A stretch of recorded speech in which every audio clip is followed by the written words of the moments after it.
El maestro Alfonso Zárate es analista de Primero Noticias. Maestro Zárate, ¿cómo está? ¿Qué tal? Bien, gracias. ¿Cómo debe ser un candidato? ¿Qué debe hacer un candidato para ganar una elección?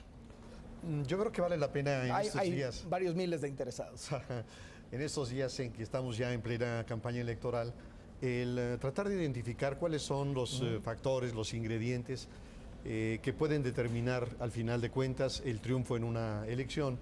Yo diría que el primer ingrediente, sin lugar a dudas, es el partido, es decir, la maquinaria político-electoral, el implante que el partido tenga dentro del territorio en disputa, la capacidad que tenga para movilizar a sus militantes, a sus simpatizantes el día de las elecciones y desde luego este es un factor básicamente crucial. Un segundo ingrediente es el candidato.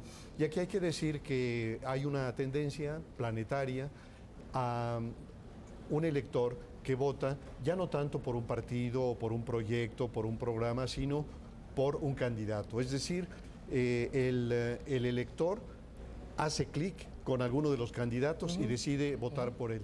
Estos dos factores son muy importantes. Sin embargo, no siempre determinan la elección.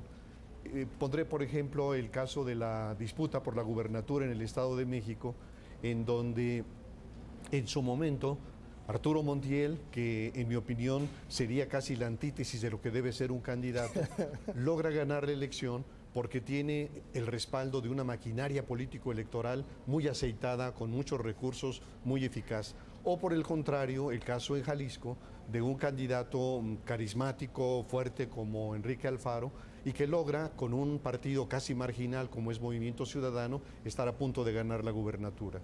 Después de estos dos ingredientes, otro más importante es la disponibilidad de recursos.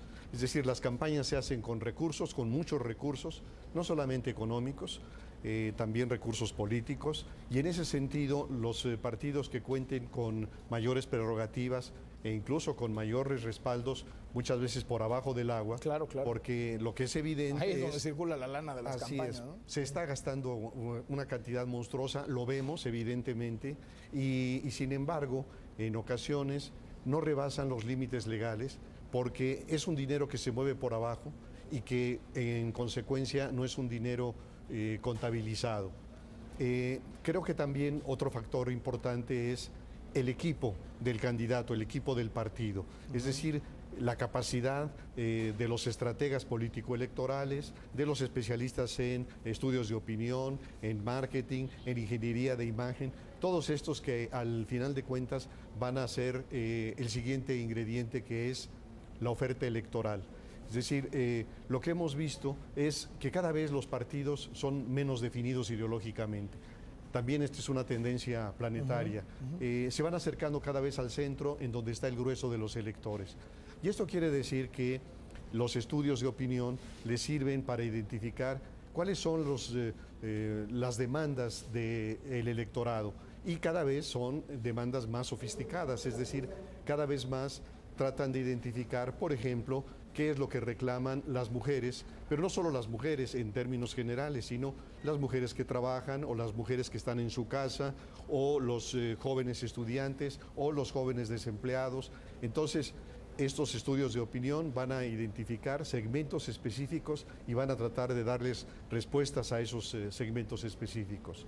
Otro factor importante es la alianza o la complicidad con los poderes fácticos, es decir, sobre todo en los estados, hay una serie de poderes fácticos, no solamente el gobernador, grupos de presión, grupos con capacidad de movilizar, medios de comunicación, y todo esto va a ser también un factor muy importante. Cuenta desde luego el árbitro, el Instituto Nacional Electoral y el Tribunal Electoral del Poder Judicial de la Federación.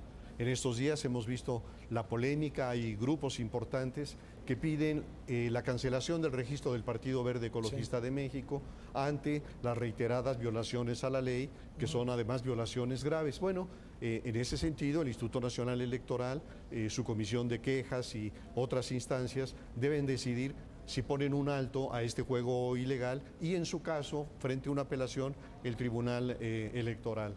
Está desde luego el factor de los votantes. Todos los partidos tienen un voto duro, pero nunca les alcanza el voto duro para ganar. digamos, si el PRI tiene un 23% de voto duro, es insuficiente para ganar. Por eso necesita movilizar sobre todo a los indecisos. Entonces hay un sector, lo vemos en todos los estudios de opinión, que no se manifiesta, a veces hasta el día de la elección y a veces frente a la boleta es en donde decide cruzar por un partido o por otro. Y yo diría un último factor es lo imprevisible, es decir, en ocasiones ocurre en un proceso electoral que un día antes o el mismo día o en los días anteriores ocurre algo que no se tenía previsto, un fenómeno nuevo que mueve las preferencias electorales y que a veces puede ser algo tan extraño como la muerte de un ser querido de un candidato que genera una empatía, un sentido de compasión que se traduce en el voto, o en otras ocasiones recuerdo algún medio de comunicación en el norte que publica el mero día de las elecciones un golpazo al candidato, aunque después rectifiquen, pero por lo pronto generan el impacto. Entonces yo diría que es la combinación de todos estos factores y la manera en que se articulan en un contexto específico lo que al final de cuentas se traduce en el triunfo y la derrota. Muchas gracias, maestro Zárate, muy buenos días.